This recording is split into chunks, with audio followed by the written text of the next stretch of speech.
같이 찾아보도록 하겠습니다. 오늘 우리에게 주시는 하나님 말씀은 신약 성경 누가복음 9장입니다. 누가복음 9장 51절에서 62절까지의 말씀 함께 찾으셔서 한 절씩 교독해서 읽고 마지막 62절은 같이 읽도록 하겠습니다. 누가복음 9장 51절에서 62절까지 말씀, 제가 읽은 성경으로 신약 108쪽에 있습니다. 찾으셔서 제가 먼저 51절부터 하나님 말씀 봉독하도록 하겠습니다. 예수께서 승천하실 기약이 차감해 예루살렘을 향하여 올라가기로 굳게 결심하시고 그들이 가서 예수를 위하여 준비하려고 사마리아인의 한 마을에 들어갔더니 예수께서 예루살렘을 향하여 가시기 때문에 그들이 받아들이지 아니하는지라. 제자 야고보와 요한이 이를 보고 이르되 주여 우리가 불을 명하여 하늘로부터 내려 저들을 멸하기를 원하시나이까. 예수께서 돌아보시며 꾸짖으시고 함께 가는 마을로 가시니라. 길 가실 때에 어떤 사람이 여짜오되 어디로 가시든지 나는 따르리이다. 예수께서 이르시되 너도 불이 있고 공중에 새도 집이 있으되 인자는 머리 둘 곳이 어떠다 하시고 또 다른 사람에게 나를 따르라 하시니 그가 이르되 나로 먼저 가서 내 아버지를 장사하게 허락하옵소서. 이르시되 죽은 자들로 자기의 죽은 자들을 장사하게 하고 너는 가서 하나님의 나라를 전파하라 하시고 또 다른 사람이 이르되 주여 내가 주를 따르겠나이다마는 나로 먼저 내 가족을 작별하게 허락하소서. 예수께서 이르시되 손에 쟁기를 잡고 뒤를 돌아보는 자는 하나님의 나라에 합당하지 아니하니라 하시니라. 아멘. 이 시간 오늘 제가 함께 여러분과 나눌 말씀의 제목은 그 길을 따라 걷는 사람들입니다. 오늘 저는 제자도에 대해서 여러분과 잠시 말씀을 나누고 싶습니다. 제자도란 무엇입니까? 어렵고 복잡하게 생각하실 필요 없습니다. 화면에 한번 띄워주시겠어요? 제자도는요, 예수님을 믿는 자들이 그분의 부르심을 따라 그분이 걸어가신 발걸음을 따라 걸어가는 것. 그러니까 예수님이 앞서서 걸어가신 길을, 스승 되신 주님이 보여주신 그 길을 우리도 보면서 따라 걸어가는 인생, 따라 걸어가는 길, 그게 제자도입니다. 오늘 본문에서도요, 예수님께서는 지금 길을 걷고 계십니다. 본문에 보시면 승천하실 기약이 차감해라고 했습니다. 하나님의 뜻을 이루시기 위해서 십자가 고난과 죽음 그리고 부활과 승천의 시간이 다가오고 있기에 이제 예수님께서 이루실 놀라운 구원의 역사를 완성하시기 위해 주님은 지금 예루살렘을 향하여 걸어가고 계십니다. 그리고 그 길을 함께 걸을 사람들을 부르고 계신 거죠. 그래서 저는 이 본문의 이야기들 속에서 예수님 만난 사람들, 그들과의 대화의 이야기들 속에서 예수님이 부르시는 제자라면 어떤 선택을 하면서 살아가야 하는지에 대해서 이 시간 함께 나눠보고 정리를 한번 해보려고 해요. 특히 오늘 본문에 나오는 인물들은 죄다 이 예수님을 따르는 제자도가 무엇인지를 제대로 알지 못하는 사람들이거든요. 그러니까 한마디로 이게 이 사람들의 이야기가 일종의 오답 노트 같습니다. 여러분 오답 노트 아세요? 화면에 한번 보여주시겠습니까? 청소년들이, 학생들이 이제 학교에서 시험을 쳐가지고 틀린 거 있잖아요. 틀린 것들을 따로 모읍니다. 그게 오답 노트예요. 그래서 그 틀린 것들을 따로 모아서 야, 내가 이거 왜 틀렸는지 확인하고 체크하고 그 답을 다시 한 번 더 풀어보면서 이제 다음번에는 정답을 맞출 수 있도록 그 하는 게 이제 오답 노트지요. 오늘 본문의 이야기가 바로 이 제자도에 대한 오답 노트와도 같습니다. 이대로 하면 틀리니까 이거 반대로 하면 된다라는 의미가 되겠죠. 먼저 한번 하나씩 보도록 합시다. 오늘 본문 51절에서 56절에 하나의 이야기가 나옵니다. 사마리아인의 마을에서 일어난 사건들이었습니다. 예수님께서 이제 예루살렘으로 가시는 길이었어요. 갈릴리에서 예루살렘으로 가시기 위해서는 중간에 사마리아를 통과해 가야 됩니다. 그런데 이 사마리아인들이 원래부터 이 유대인과 관계가 좋지 않아요. 서로 완전히 그냥 못 잡아먹어서 안달인 사람들입니다. 그러니까 이 사마리아인들이 보니까 예수님이 지금 예루살렘으로 가고 있거든요. 싫은 거예요. 마음에 들지 않습니다. 그래서 이들이 본문에 보시면 예수님께서 예루살렘을 향하여 가시기 때문에 받아들이지 아니하려 하는지라. 지나가면 길도 거쳐가야 되고 저녁이 되면 그곳에 유숙도 해야 되고 하는데 그걸 다 이제 거부한 거예요. 예수님 여기 오시지 마세요라고 막은 겁니다. 자, 이제 이렇게 상황이 되니까 예수님의 제자들 중에 사실 전부터 성질 잘 내기로 유명해가지고 별명까지 보아너게라고, 이게 뜻이 우레의 아들들이거든요. 한번 화를 내면 어찌나 이제 천둥처럼 화를 내는지 별명까지 그렇게 우레의 아들이라는 이름으로 불리웠던 두 사람이 있었습니다. 두 제자. 그들이 바로 오늘 본문에 나오는 야고보와 요한이었어요. 이 야고보와 요한이 이 사마리아인들이 이게 지금 이 사람들이 지금 어디라고 감히 예수님 앞에서 이렇게 하냐면서 버럭 화를 냅니다. 그래서 뭐라고 말했느냐? 본문 5집 4절이에요. 제가 한번 다시 읽어드릴게요.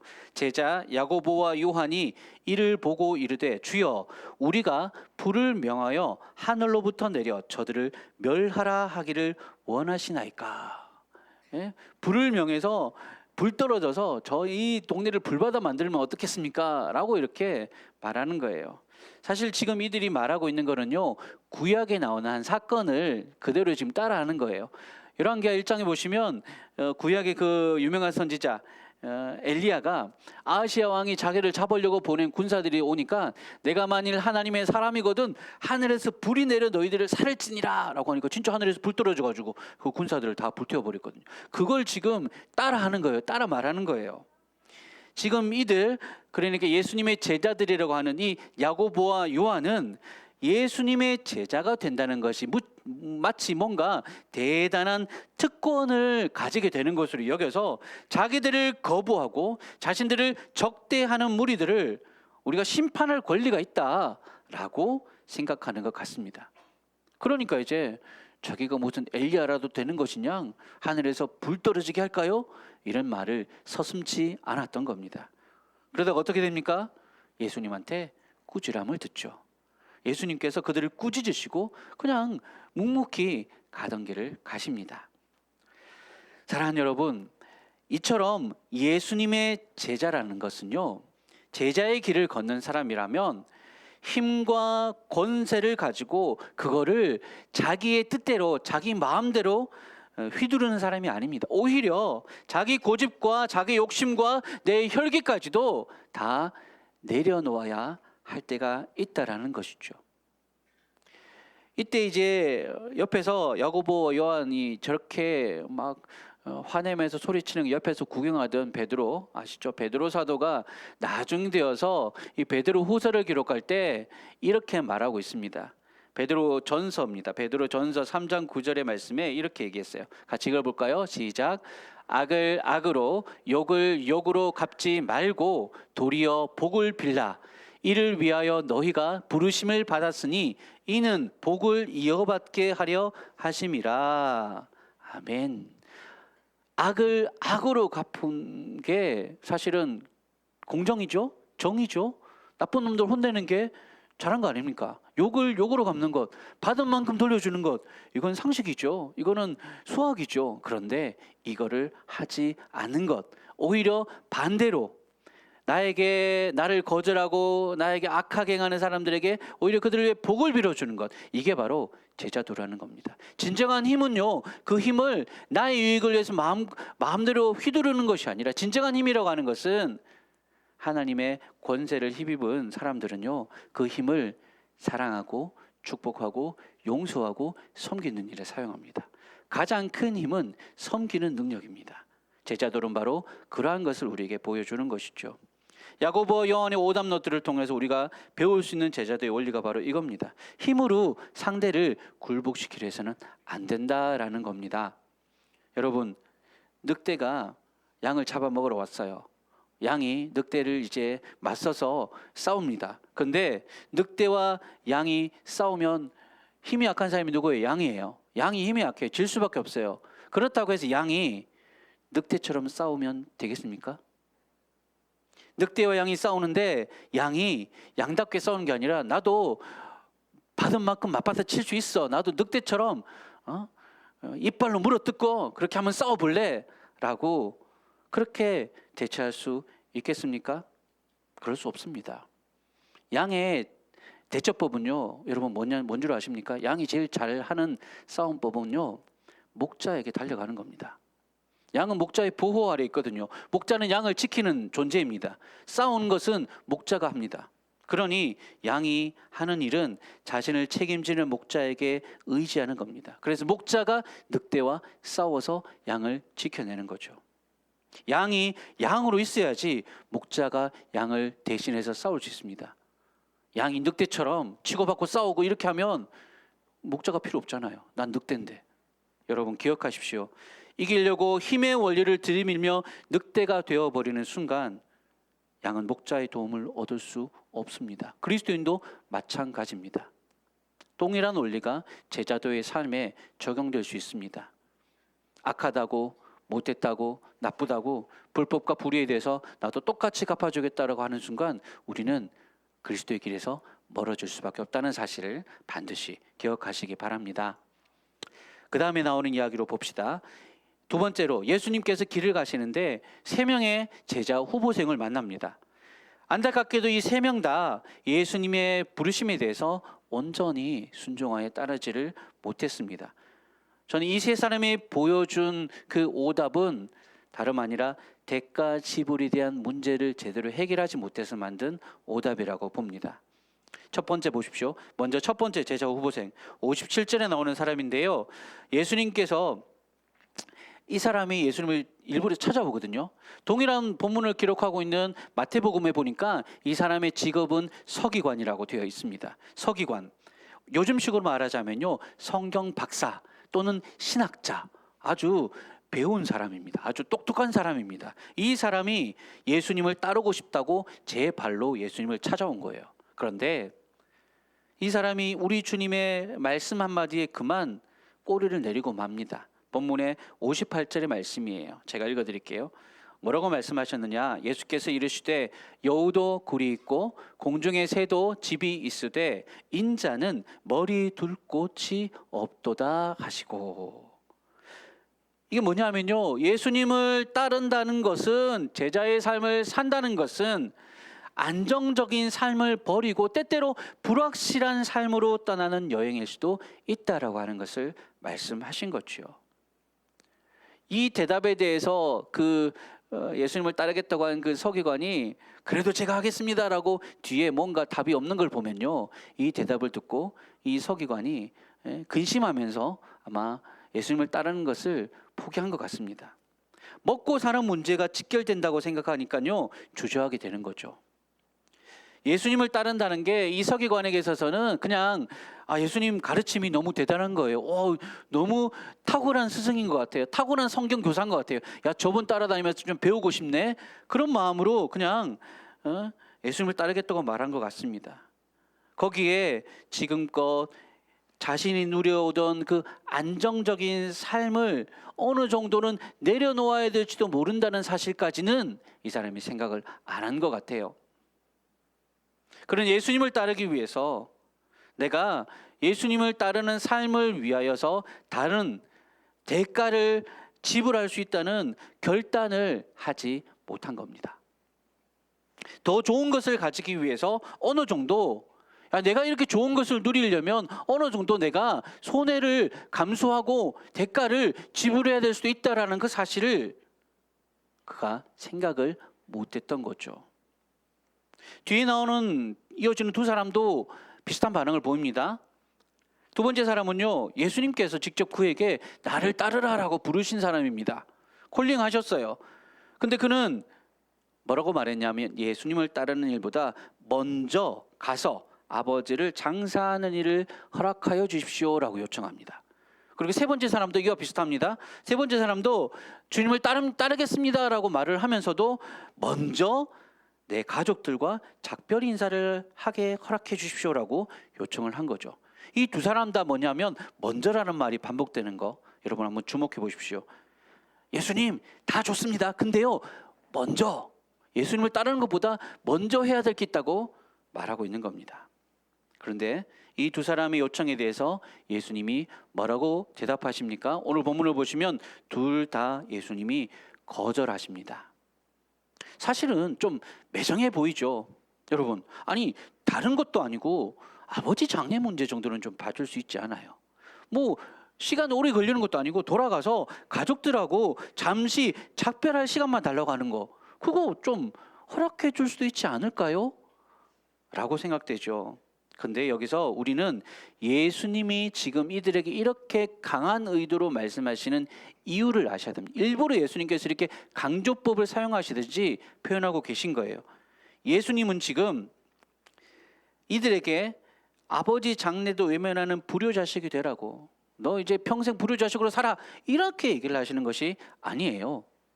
생각해 보세요. 예수님 당신께서도요, 십자가에 달려 돌아가시기 직전까지 어머니를 걱정하셔서 거기 있던 제자 요한에게 우리 어머니 좀 부탁해 라고 하시던 분이에요. 끝까지 효심을 가지셨던 분입니다. 그런 분이 어찌 자기를 따르는 제자들에게 가정도 내팽개치고 아버지 장례 다 버리고 다 버려, 필요 없어, 지금 이런 의도로 말씀하시는 게 아니라는 거예요. 지금 예수님의 말씀하시는 의도는 뭐냐면 더 급하고 중요한 일을 따라야 한다는 겁니다. 물론 아버지 장례 치르는 거 중요하지요. 물론 가족들하고 인사하고 떠나는 거 중요하지요. 근데 지금 예수님이 예루살렘으로 가고 계시잖아요. 지금 눈앞에 하나님의 그 역사를 이루어내는 하나님 나라를 세워가는 일이 바로 눈앞에 닥쳐 있습니다. 그런데 지금 이런 일 저런 일, 이런 생각 저런 생각 하면서 그 일을 미루다가 나중에 기회가 없어질 수도 있잖아요. 지금 당장 급하고 중요한 일이 눈앞에 있는데 우선순위들을 가려보자는 거예요. 물론 중요하지 않다는 얘기가 아닙니다. 그렇지만 더 중요한 일, 이 사람들에게는 아까 말했죠, 먼저라는 말들을 계속 집어넣었다고. 이 사람들에게는 주님을 따르는 것보다 그 위에 뭐가 계속 있는 거예요. 그럼 그러다 보면요, 우선순위들이 이것도 중요한 것 같고 예수님을 따르는 것도 필요한데 저것도 중요한 것 같고 하나씩 하나씩 그 위에 쌓이다 보면 어느 순간 주님을 따르겠다는 결정은 점점 삶의 뒷전으로 밀려나게 될 것입니다. 그렇게 하지 말라고 하는 것입니다. 그래서 오늘 보면 62절에 예수님께서 이런 말씀하시죠. 이게 지금 예수님 말씀하시고자 하시는 목적인 근본입니다. 얘기입니다. 자, 우리 한번 같이 읽어봅시다. 9장 62절입니다. 함께 읽겠습니다. 시작. 예수께서 이르시되 손에 쟁기를 잡고 뒤를 돌아보는 자는 하나님의 나라에 합당하지 아니하니라 하시니라. 아멘. 저도 잘 모르는데요, 여러분, 농사를 이렇게 호미를 가지고 이 바지락을 파내려가는 일들을 그 농사 일을 하면요, 쟁기를 들고 이렇게 밀랑을 파고 있다가 중간에 손을 멈추고 내가 어디까지 했나라고 뒤돌아보면 어떻게 될까요? 그 시점부터 삐뚤어집니다. 그냥 가던 길로 계속 가면 되는데 멈춰버리는 순간, 확인하려고 뒤돌아보려고 멈추는 순간, 그때부터 이제 이상하게 삐뚤어지게 되는 거죠. 오늘 본문 말씀이 그겁니다. 일단 시작한 이상 뒤를 돌아보지 말고 앞으로 가야 한다는 것입니다. 목적을 세우고 목표를 잡은 이상 그것에 집중해야지 자꾸 뒤를 돌아보거나 딴 생각하다가는 일을 그르칠 수 있기 때문입니다. 사랑하는 여러분, 예수님을 따른다는, 그리고 제자가 된다는 것은 이와 같이 자기를 부인하고 대가를 지불할 각오를 하고 뒤돌아보거나 미련을 두지 말고 내 눈앞에 있는 가장 좋은 것, 가장 가치 있는 것, 가장 중요한 것에 삶의 초점과 목표를 세우고 앞으로 서슴없이 용기 있게 한 걸음 한 걸음 내딛어가는 삶을 뜻합니다. 그리고 무엇보다도 이 제자의 삶은요, 앞에 오늘 본문에서 읽었던 이 사람들의 오답노트 같은 것이 아니라 모범 답안을 손수 보여주시며 앞서 걸어가신 예수님께 우리의 시선을 고정하는 게 중요합니다.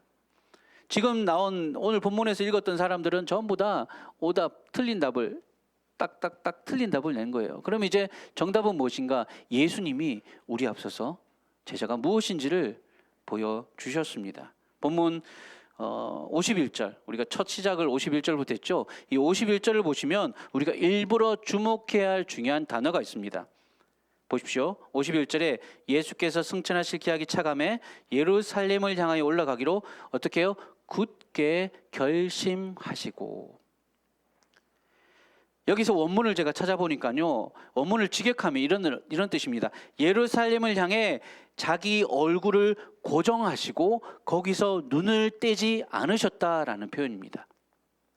시선을 딱 예루살렘으로 딱 고정시키시고 거기에 모든 초점과 모든 생각을 두고 지금 거기만 지금 바라보고 있는 겁니다.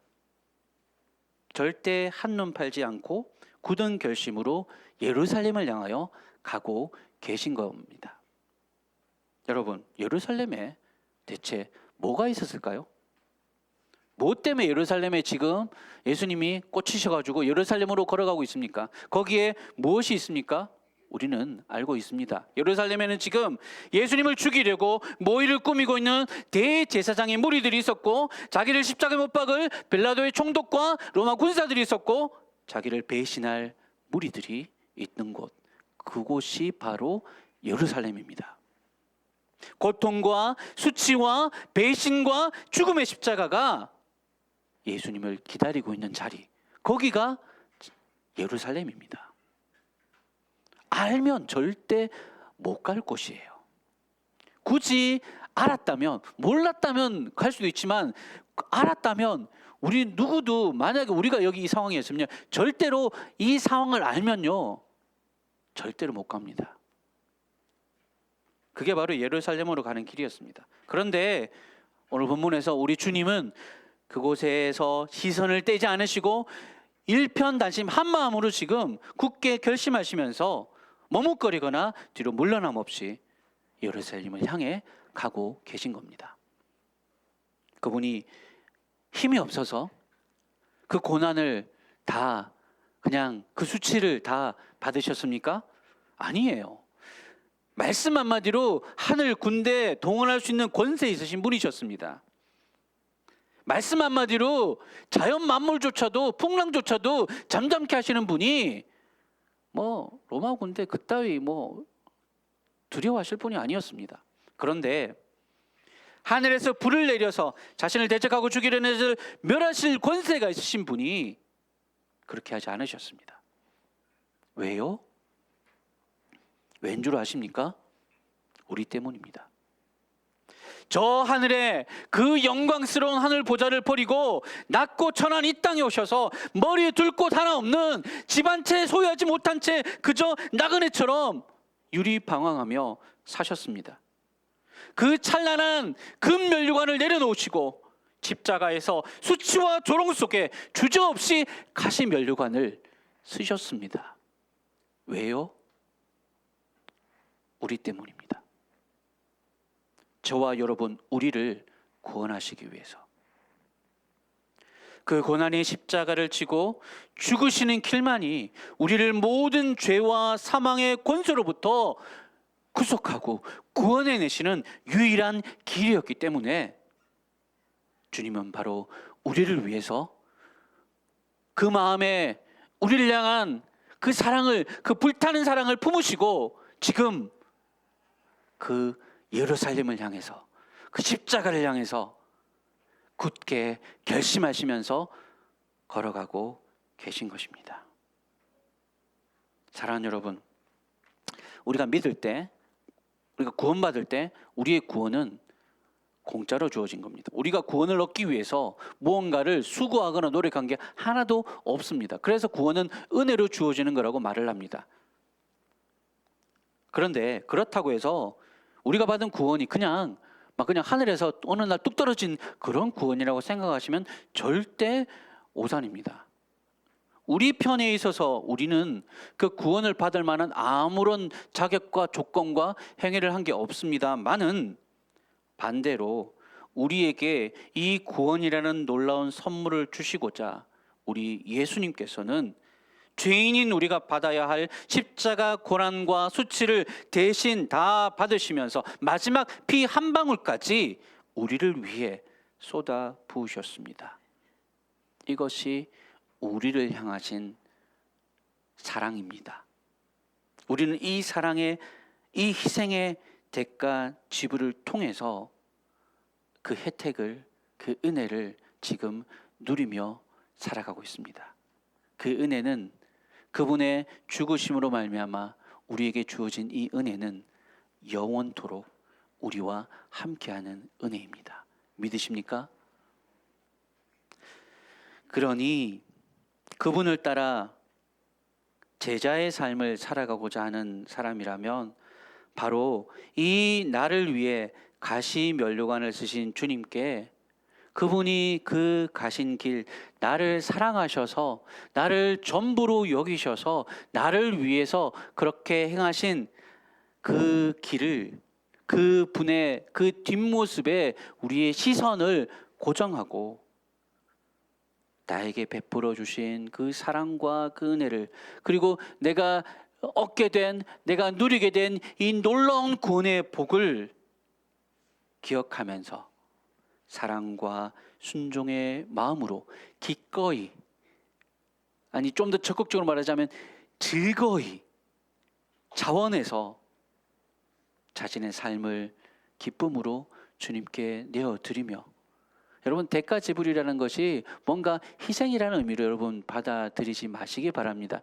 희생이 아니라, 희생이라고 치면요, 주님이 우리를 위해서 해주신 희생에 비하면 우리가 주님을 위해서 한다고 하는 건 아무것도 아니죠. 그리고 마지막에 우리가 결국 여기서 이 땅에서 무언가 우리가 좀 손해보고 희생하고 주를 위해 헌신한다고 하는 것은 나중에 장차 우리가 영광의 나라에서 받게 될 그 혜택에 비하면 아무것도 아닐 수 있다라는 것입니다. 어떠한 희생이나 대가가 있더라도, 그래서 이 시간 이곳에서 이 삶을 통해 주님이 나를 위해 걸어가신 그 길을 나도 따라 걸어가겠습니다. 그 사랑이 나를 향해서 보여주신, 나를 살리시고 내게 영원한 소망을 주신 그 사랑이, 나의 평생에 나를 함께하고 나를 이끄시겠다고 하신 그 사랑이 이제 내게 주어졌으니까,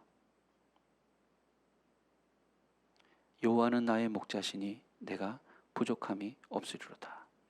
그 고백을 입술에 담고 즐거이 주님을 따라가실 수 있는 우리 모두가 되시기를 주의 이름으로 축원합니다. 말씀을 마무리하겠습니다. 오늘도 주님은 우리를 불러서 자신이 걸어간 이 믿음의 길을 따라 걸어가는 제자로 우리를 부르십니다. 여러분, 제자를 말하면요, 성도가 있고 뭔가 좀 더 특별한 그 상급 위치의 제자가 있고 막 이런 식으로 생각하시지 마시기 바랍니다. 뭔가 대단한 뭐 거창한 훈련을 받아서 제자 훈련 막 몇 년짜리 수료하고 막 이러면 제자가 되는 거, 그렇게 생각하지 마시기 바랍니다.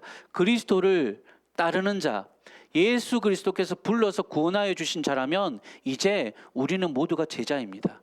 말씀드렸죠. 주님이 불러주신 자, 이제는 주님을 따라가는 자, 그게 제자입니다. 그러니까 저와 여러분, 우리가 다 제자로 살아야 된다는 거죠.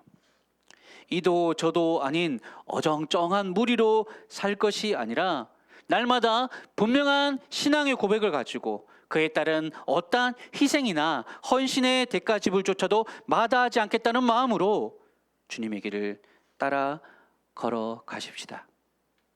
그리고 그런 이들을 위해 영광의 면류관을 예비하시고 이 길의 끝에서 기다리고 계신 주님을 날마다 기억하며 살아가십시다. 요한계시록 마지막에 보면요, 14장에 이런 이야기가 나옵니다. 우리가 14만 4천이라고 하죠. 마지막 때 하나님께서 택하여 불러주신 상징적인 숫자인데, 이 14만 4천에 설명할 때 이런 표현을 합니다. 계시록 14장 4절 말씀이에요. 중간에 이런 표현이 있습니다. 이 사람들은 여자와 더불어 더럽히지 아니하고 순결한 자라 어린 양이 어디로 인도하든지 따라가는 자며. 신앙생활이라는 것이 여러분 할 수만 있다면 제일 단순하게 한마디로 요약하자면 저는 이 말입니다. 이 말이라고 믿어요. 어린 양이 어디로 인도하든지 따라가는 삶. 이게 믿음의 삶이고 이게 제자의 삶입니다. 매 순간 우리가 선택해야 되고 결정해야 될 상황들이 있을 수 있습니다. 사람마다 모두에게 각각의 다른 형편과 상황들이 주어지겠죠. 그럴 때 나를 위해 십자가 지시고 피 흘리신 어린 양 되신 예수님께서 어디를 바라보고 계시는지, 그분이 어디를 향하고 계시는지, 그분 계신 곳에 저도 있겠습니다. 그분 가시는 곳에 저도 따라가겠습니다. 그곳이 어디든지요. 결국은 그 길이 생명의 길로 이어질 것을 믿기에 어린 양이 어디로 가든지 따라가겠습니다 라고 고백하는 이 사람들이 바로 주께서 택하신 마지막 때에 믿음의 빛을 발하는 성도가 될 것입니다. 때로는 힘들 수 있습니다. 때로는 내가 선택하지 않은 다른 삶에 대한 미련과 후회가 우리를 흔들 수도 있습니다. 때로는 실패감과 좌절감에 무너질 때도 있습니다. 그래도요 포기하지 말고 다시 또다시 마음을 다잡고 다시 또다시 눈을 들어서 어린 양을 바라보시면서 굳센 믿음과 또 사랑과 헌신으로 주님 나를 다시 세워주십시오 기도하면서 그렇게 이 길을 끝까지 충성스럽게 걸어가시는 저와 여러분 다 되시기를 주의 이름으로 간절히 축원합니다. 아멘. 우리 말씀을 생각하시면서 함께 찬양하며 기도합시다.